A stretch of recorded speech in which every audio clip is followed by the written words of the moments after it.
Hello all. 2 दिन पहले मैंने वीडियो डाला था जिसमें मैंने डिस्कस किया था कि सीमैट पेपर में actual out of 100 6 questions were wrong. CMAT के दूसरे दिन ही मैंने डाला था।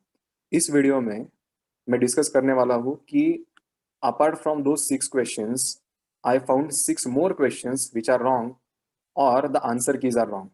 और सीमैट अथॉरिटीज ने कल सीमैट के सारे क्वेश्चंस पब्लिश किए उनके वेबसाइट पे। You can check on your login all the questions along with the answer keys fed by CMAT, and you can see your responses also. Now, after CMAT authorities have declared all the questions, I found more mistakes in them. So, in this video, we will discuss those mistakes and we will see that it is highly injustice to all the candidates who appeared for CMAT exam and how can you get justice. ये मैं video के last के part में आपके साथ discuss करूंगा। First thing, what are the mistakes made by CMAT apart from the 6 mistakes I highlighted in that video. तो first mistake is this one. ये सामने डेटा सफिशिएंसी का क्वेश्चन है। इसका आंसर ऑब्वियसली आप में से बहुत सारे लोगों ने क्लिक किया होगा 4, बट सिस्टम में उन्होंने फीड किया है 2। So I am challenging this answer की।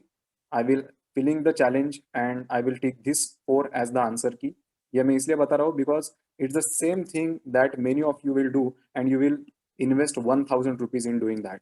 एक बंदा भी वो मिस्टेक अगर दिखाता है या 500 बंदे भी वो मिस्टेक दिखाते तो उसका रिस्पॉन्स सेम ही आने वाला है। They will have to change the answer key if they accept that the answer key is wrong. This question, इसका आंसर की सीमैट अथॉरिटी ने डिक्लेयर किया है ये 3, एंड आई होप मेरे साथ आप में से बहुत सारे लोगों ने इसका आंसर की 4 क्लिक किया होगा। अब लॉजिक क्या है, दोनों ऑप्शंस में same letter and same number है तो वो लॉजिक हम नहीं देखते हैं। सिर्फ place of this 4 is different in both the options. तो डिजिट कहाँ पे आना चाहिए, दैट इज द क्वेश्चन। यहाँ सेकंड प्लेस में है, यहाँ थर्ड प्लेस में है, उनके हिसाब से यहाँ फोर्थ प्लेस में आना चाहिए। बट अगर उनके हिसाब से फोर्थ प्लेस में आना चाहिए तो बाकी के नेक्स्ट 2 ऑप्शन का क्या लॉजिक है? Why there is second place and second place here? कुछ ना कुछ तो लॉजिक फॉलो होना चाहिए आगे जाके, वो नहीं हो रहा है। सो मुझे लगता है कि 3 से ज्यादा 4 बेटर ऑप्शन इसलिए है बिकॉज फर्स्ट ऑप्शन में यहाँ पे सेकंड प्लेस पे डिजिट है, यहाँ थर्ड प्लेस पे डिजिट है, नेक्स्ट ऑप्शन में भी थर्ड प्लेस पे आएगा, then second place, third third, second second, ये लॉजिक बराबर फॉलो होता है। सो मेरे ख्याल से 4 इज द करेक्ट ऑप्शन और जिसके लिए I am filing for the correction. Now this question, जहाँ पे डिफ्यूज वर्ड का करेक्ट यूसेज आपको बताना था, 4 ऑप्शंस दिए थे। आई सपोज आप में से कुछ लोगों ने 2 टिक किया होगा, कुछ लोगों ने 3 टिक किया होगा। Both of them are equally possible, but एक चीज मुझे जो नजर आई when I google this diffuse, you also can do it on your mobile phone, and what result you get, it is shocking guys. What result you get is this. Diffuse डालिए Google पे, आपको result मिलता है यहाँ पे नीचे दिख रहा है, टेक्नोलॉजीज डिफ्यूज रैपिडली। सवाल में you can see technologies diffuse rapidly. तो पेपर सेटर इतना लेजी एंड लेथार्जिक है कि उसने खुद ने सेंटेंस बनाने की कोशिश भी नहीं की। गूगल पे डाला डिफ्यूज, जो सेंटेंस मिला वो डाल दिया। अब डाल दिया तो वो ऑप्शन तो करेक्ट देना चाहिए। अब ये सवाल पाई चार्ट मैंने मेंशन नहीं किया था, दिस स्पेस वाज रॉन्ग, यहाँ पे दिया ही नहीं है कुछ। तो there is no state, but हो सकता है कि जानबूझ के उन्होंने यहाँ पे मेंशन नहीं किया होगा। इससे कोई फर्क नहीं पड़ता है by the way, because no answers can change if you know the data given in this state. तो ये सवाल को हम बाजू में रखते हैं बिकॉज इससे कोई फर्क नहीं पड़ता है। हालांकि कंफ्यूजन डेफिनेटली क्रिएट होता है वाइल टेकिंग द एग्जाम कि इसका मैं क्या करूँ, and some people actually got confuse and they did not attempt the questions, so that was definitely wrong. Next question is this one. Series में answer दिया है ये आंसर की फील्ड की है। नाउ आई रियली डाउट कि इसके पीछे का लॉजिक क्या है। I tried lot of different logics but did not get any particular logic जिससे मुझे ये ऑप्शन करेक्ट नजर आए, apart from the one that out of this 4 options, 3 option में 4 डिजिट है और यहाँ पे 5 डिजिट है। बट इतना पुअर लॉजिक कभी हो नहीं सकता किसी भी एग्जाम में। सो अगेन इसके लिए क्या चैलेंज करे, that is the question, which is the right answer. अगर आपको कोई ठोस लॉजिक, सॉलिड लॉजिक पता है तो please mention that logic in the comment. No this is the RC. RC याद नहीं रहते जनरली, इसलिए उसके मिस्टेक्स भी याद नहीं रहते, बट यहाँ पे आरसी डिक्लेयर किया है and I can definitely tell what mistakes they have done. ये सवाल में पूछा है, author feels that when we meet people some meetings can be। now to answer this question you just need to read the first statement का second half। देखिए in which some encounters are damaging and some enriching. Now damaging का मतलब troublesome, nourishing का मतलब enriching. तो देखिए damaging and nourishing दोनों words यहाँ पे दिए. मैंने यहाँ पे एनरिचिंग टिक किया बिकॉज नरिशिंग का डायरेक्टली सिमिलर मीनिंग एनरिचिंग है, बट डैमेजिंग का इतना सिमिलर मीनिंग मुझे ट्रबलसम नहीं दिखा. बट उन्होंने अपने आंसर की में ट्रबलसम फीड किया है. मैंने एनरिचिंग, आप में से बहुत सारे लोगों ने ये किया होगा. इनफैक्ट ये दोनों ऑप्शंस आंसर है बिकॉज यहाँ पे दोनों पॉसिबिलिटीज मेंशन की है. सो यहाँ पे एक रॉन्ग चीज है. And again even if I apply for enriching I don't know whether they will accept it or not. So it's a mistake. And while taking the exam, when you see both the options correct, it creates confusion in your mind. Which should I take? Next question is this. Mental disorder. ये सवाल अच्छी तरह से पढ़िए आप. यहाँ पे उन्होंने मेंशन किए हैं कौन कौन से अलग अलग मेंटल डिसऑर्डर्स होते हैं. To answer this question you just need to read this statement.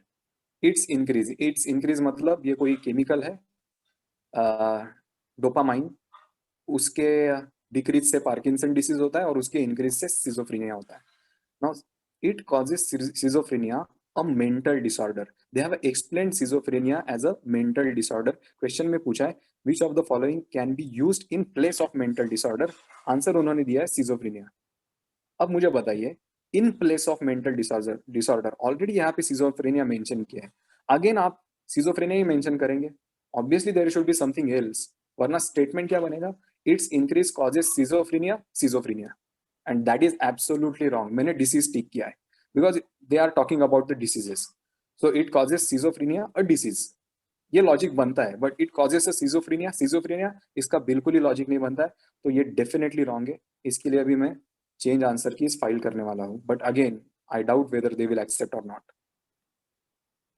Apart from that, जो मैंने रॉन्ग क्वेश्चंस लास्ट टाइम मैंने बताए थे, इज की जगह पे बाय मिस्टेक यहाँ पे इन आया होगा, ये मैंने एज्यूम करके ये टिक किया था, बट आंसर की दी है R. Definitely either my uncle or my aunt are not coming to the party. Is coming to the party आना चाहिए. ये फिर से रॉन्ग है. बट अगेन इसके लिए मैं क्या करूं? मतलब I can not file in as a correct answer की. नन ऑफ दिस का ऑप्शन है, but again typing none of this won't give justice to my answer which I have typed as in.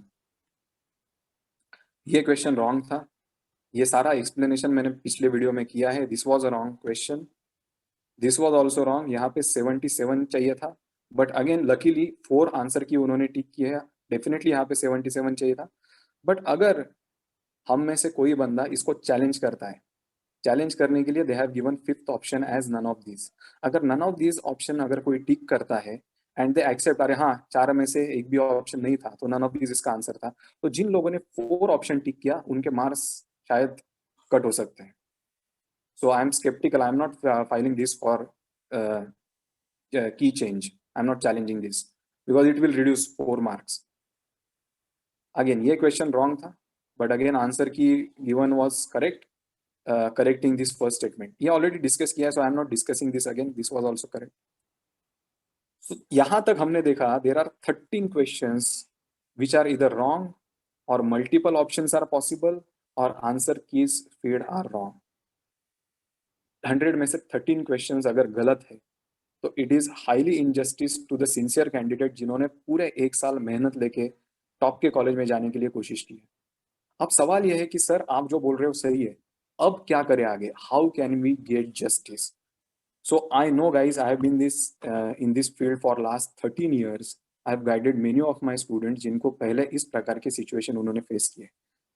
The only way to get justice is to go to the court of law में आपको जाना पड़ेगा और वहाँ पे किसी advocate को पकड़ के मिलके एक रिट पिटीशन फाइल करनी पड़ेगी that so many questions and answer keys are wrong. Answer keys तो वो एक्सेप्ट करेंगे, बट जहाँ पे we can not challenge the answer keys, we can not challenge the questions also. Wrong questions को कैसे challenge करें? We can challenge the answer keys, but how can we challenge the wrong questions? तो writ petition आपको file करनी पड़ेगी against NTA. You have to fight the case and you have to win it. The same thing happened in 2015 जब CET के question paper में बहुत सारे mistakes थे. They were not ready to accept the mistakes. Students have filed case from different places in Maharashtra. उसमें से कुछ हमारे भी स्टूडेंट थे. उन्होंने सारी केसेस एक की मुंबई के कोर्ट में. The students won the case, but what authorities did, उन्होंने ये बोला कि 200 में से 19 questions wrong के that we are accepting and we are not considering their marks or their responses for the calculation of the scores. All the students will be compared from among remaining 181 questions. अब मुझे बताइए, जिन्होंने सोच समझ के सही answer की stick किए, उन्होंने केस फाइल की और एट द एंड उनको ही प्रॉब्लम हुआ बिकॉज उनके वो क्वेश्चंस कंसिडर ही नहीं हुए जिनके लिए उन्होंने सबसे ज्यादा टाइम इन्वेस्ट किया था. So that is very very wrong. ये करने के बाद भी is there any guarantee that you will get justice? Second thing मैं सबको सजेस्ट करूंगा दैट अगर आप रीट पिटीशन फाइल करने की कोशिश कर रहे हो तो अकेला करें, इससे अच्छा है 10 लोग 15 लोग 20 लोग साथ में करेंगे. तो वीडियो के नीचे कमेंट में रिस्पॉन्स भेजिए, आपका रिप्लाई डालिए वहां पे कि are you willing to fight the case, and then get in touch with each other and then file the case. The second option is discuss that what do you exactly want, because when you file the writ petition वो आपको पूछेंगे आपको क्या चाहिए. Do you want that all of the students will be given marks to all these questions? I don't think that will be justice to the people who have sincerely attempted those questions correctly, because जिन student ने वो attempt भी नहीं किया उनको भी marks मिलेंगे.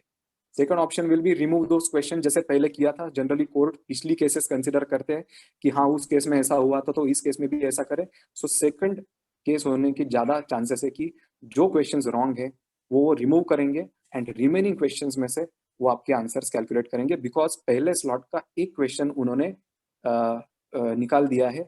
उन्होंने कहा है कि ये क्वेश्चन ड्रॉप किया हमने बिकॉज वहां पे तीन ही ऑप्शंस थे.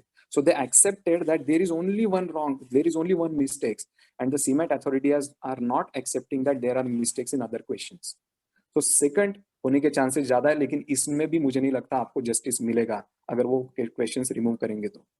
और थर्ड इज, मुझे ऐसे लगता है कि आप लोग सोचिए इसके ऊपर कि do you really want to re exam 13 wrong questions out of 100 if they are taking 45 to 50 minutes of your precious time of attempting the questions and still you are not getting marks out of it, then it is highly injustice to all of you guys. Do you really want a re-exam? इसके ऊपर सोचिए, आपके reply comments में भेजिए, because अगर इतने ज्यादा mistakes है तो मेरा पर्सनल ओपिनियन ऐसा है कि री एग्जाम लेने से आप सब लोगों को जस्टिस मिलेगा. Now that is my personal opinion. I don't know what is your opinion. You can reply on the comments and let us see what can be done. But if you are filing the writ petition, make a group so that your strength will increase. Also, I request all of you to share this video with your friends and in all the MBA preparation groups so that the students should know what kind of keys I am going to challenge. It will save a lot of their money. Apart from the keys that I have mentioned, अगर आपको ऐसे लगता है कि sir ये की भी challenge करिए तो just let me know. If it is really valid, I will challenge that answer key also. All right, see you.